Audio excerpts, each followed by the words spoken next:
Good morning mga lods. Ngayong araw tuturuan ko kayo ng pag-timing ng overlock for threads. Meron kasi akong lalagyan ng upper loper, so tuturo ko na rin sa inyo yung lahat ng timing ng for threads overlock. So tara na, let's go. Maglalagay tayo ng upper loper. Naputol kasi ang loper nito. Dito natin ilalagay. Ito yung bago. So ilalagay natin dito. Ayan, so sok-sok lang natin yan.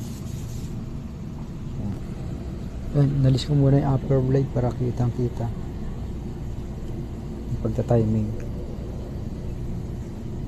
Yaw, maliwanag. Didikit lang natin yan dito. Ayan, kita. Ganyan dapat ang position niya. Atras pa natin ng konti. Yan, ganyan siya. Tapos ipitan na natin to. Yan, ganyan yung timing. Tapos ito, kukuha yung karayom niya. Yan. Tapos dito naman ito, kukuha din siya. Yan. Kaya lang nakaangat itong needle guard. Dapat nakadikit ito sa karayom to. Didikit natin.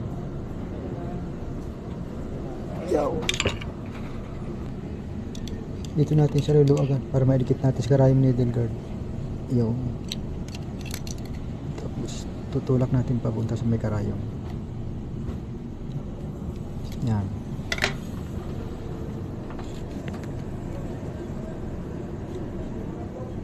Yan, nakadikit na siya.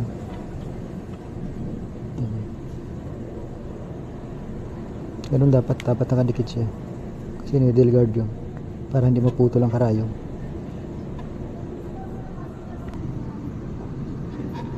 Yan ang perfect timing nito. Ayan. Timing dito. Timing dito.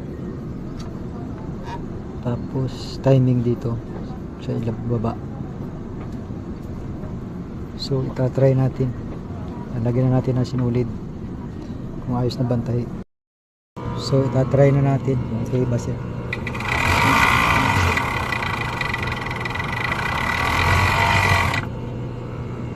Ayan siya. Okay na. Records nga lang pala to.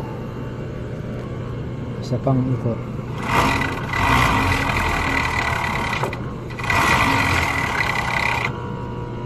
Ayan, okay na siya.